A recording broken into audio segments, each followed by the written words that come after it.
going to be talking about seasonal depression. Now, I don't know about you, but as someone who lives in the Northeast, and after over a month of days that look like midnight at around 4:30 p.m., I'm starting to feel some disconnect in my head. I personally struggle with seasonal depression, and given that you clicked on this video, I'd assume you do too. But that's okay, because that's what we're discussing today. I'm going to be giving you some tips on how to live with it.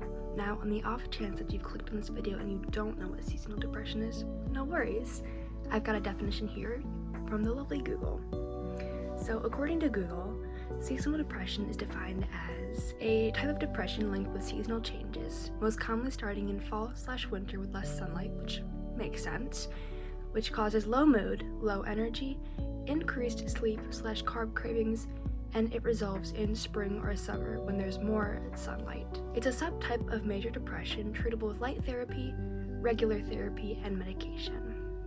Okay, that's dandy, but how do you live with it without having to buy a dopamine lamp or getting on some new medication? I'd like to note here that I don't actually have anything major against these dopamine lamps.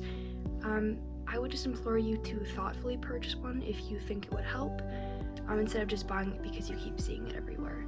So, as I've mentioned, I live in the Northeast and I've lived here my whole life. And while it's not as north as some people live, it certainly has its fair share of icy and dark days. I like to help my seasonal depression by living with intention.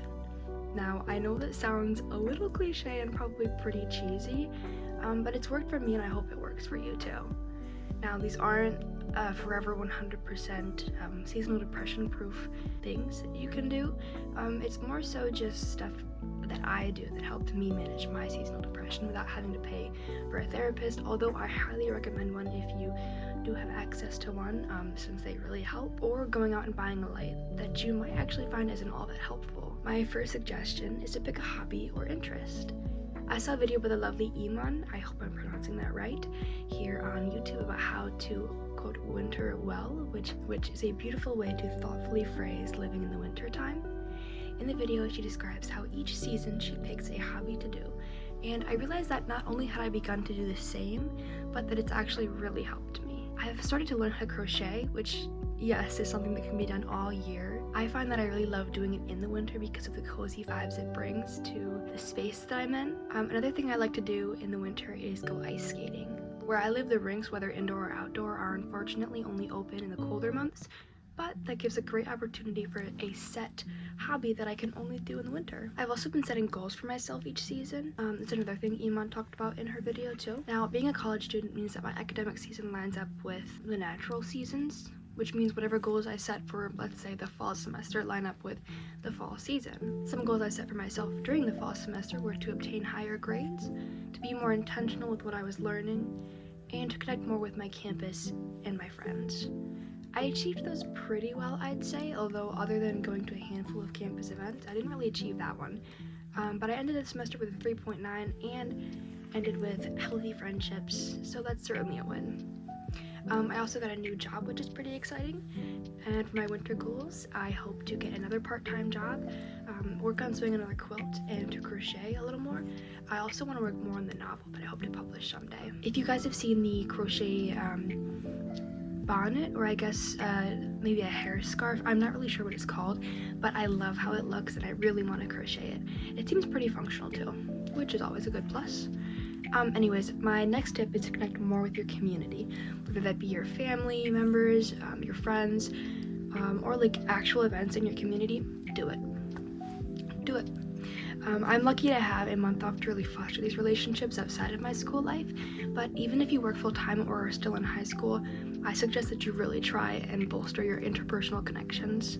I think you'll be amazed at how much better you feel in the company of another person. And this is coming from an introvert, mind you. I find that when the day is dark and I'm at home rotting in my bed, that's when I'm most susceptible to the claws of depression. So to nip that in the bud, I try to spend time with other people or spend time on my hobbies or on myself. Self-care is always really good too. In my previous video, I talked about third spaces, what they are, their importance, and where to find them. And I think that information would be really helpful to have in the winter when you might not want to spend a lot of time outside in the cold. A good community location is the library. It's free, full of useful information, and hosts a lot of fun events. And they're often not too far away from neighborhoods, which is a good plus if you happen to walk to a lot of places. I try to keep my mind busy with friends.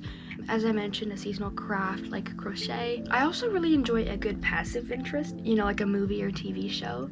I really recommend the show Love and Death if you have access to Netflix and are over the age of 16. I won't spoil it, but the premise is that a housewife in the 70s has an affair and commits murder. And the fact that it's a true story makes it even more fascinating. It's a really good watch, you guys. Another tip I have is to spend some time outside each week.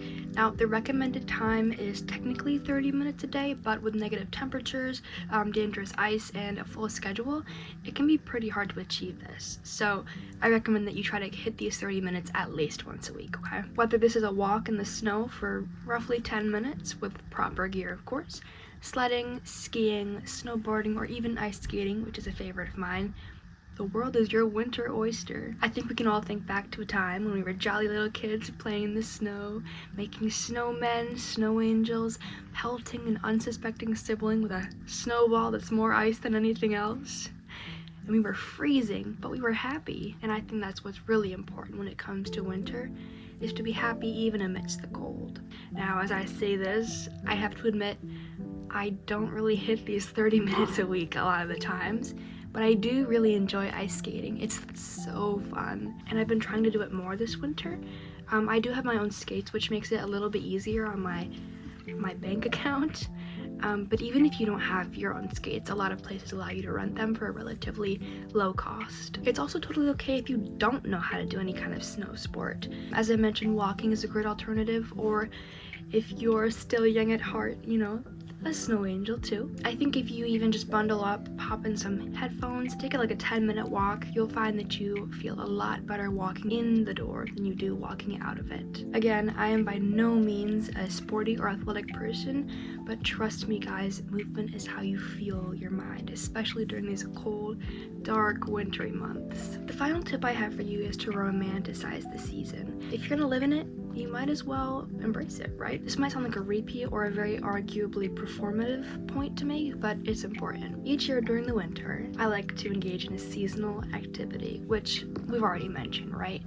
But I mean specific, very specific to the season, like a gingerbread house if you enjoy doing those. I really like doing competitions with my siblings, that's always fun. I like to make a paper chain countdown. I recently made one with my boyfriend, which was really fun. We did something like 213 chains. It wasn't for Christmas, it was for our anniversary, but I still consider paper chains a very wintry craft. I also recommend that you find a good pair of seasonal pajama pants or a pajama set. I recently got some wintry themed ones, and while I'm not an advocate for overspending on relatively useless items, I do think it kind of helps boost your mood when you've got a cute little outfit that's cozy as well. I implore you to find a good pair of winter pajamas, put on a cute little film. If you're into Christmas, I recommend Christmas with the Cranks. It's a really cute one. It's a little bit older, but it's really sweet. And to have a nice holiday winter treat, my go-to is hot cocoa in a cute little mug and those like Christmas shaped brownies that are definitely over processed, but they taste so good. I love them. The little Christmas cakes are really good too, but the brownies have a special place in my heart. However you celebrate the holidays, romanticize them. If you celebrate no winter holidays, romanticize winter itself.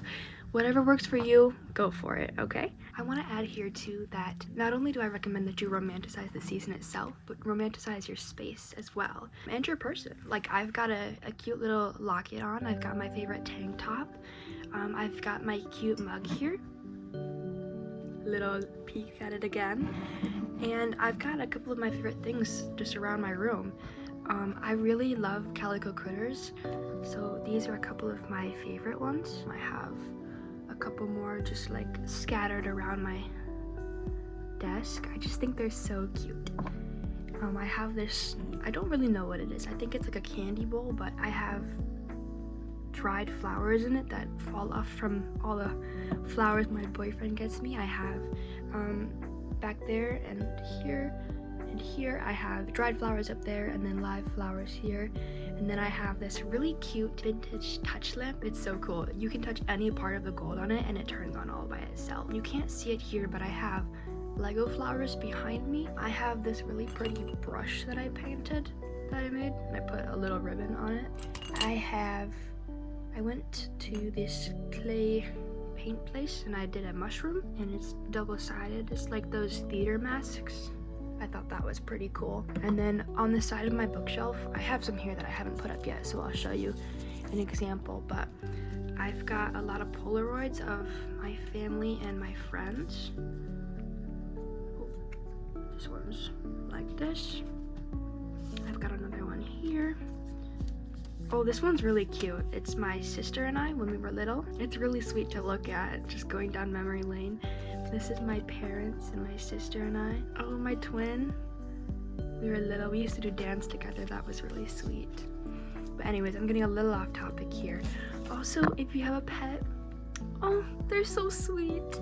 They really brighten my day. I have 2 cats and they love to spend time up in my bed. I share a room with my twin sister and I at the top bunk, which is pretty cool because, you know, cats like higher places, which means they automatically go to my bed. I've got 2 dogs. They don't really frequent my room, which is okay because the dog hair is kind of a lot, but they're pretty sweet. And recently we got a hamster. Actually today, we just got him. I'll show you guys him in a second here. Hang on. Look at him, guys. Isn't he so cute? He's really small and he's really scared. He's like me, at least with the nervous aspect. But they don't have any hamster meds. Say hi. Pets bring a lot of joy in the winter time. Oh, he's cleaning himself. Imagine yourself as a movie character or a book character. This isn't to say that you have to have the perfect cookie cutter lifestyle and a totally on-brand experience. You just have to be able to see the beauty in your life. That's what I'm really trying to get out here. For me, that's easiest when I imagine myself as a main character. As long as you don't get full on into the main character experience, you have to find a good balance, I think, which can be hard to do sometimes, but if you're really struggling to motivate yourself through the season, I think it's a good thing to think, oh, you know, what would my favorite character do? Or how would they spend the day? You know, you wouldn't really want to read a book about someone who just doom scrolls in bed all day, right? So to sum up my advice for you, I highly, highly, highly suggest that you find a seasonal hobby or interest, whether that's active or passive. Although, as I mentioned, you know, having an active interest, especially when outside, can be pretty helpful and romanticize the season. Now, if you have any more suggestions, as I'm sure there are more out there, please comment them down below. I'd love to hear how you guys thrive in these dreary months. So if you liked this video, please give it a thumbs up, and if you're really inclined, hit the subscribe button for more content like this. Thank you so much for watching, and have a lovely day, or if it's night for you, a cozy evening. Goodbye for now, and hopefully I'll see you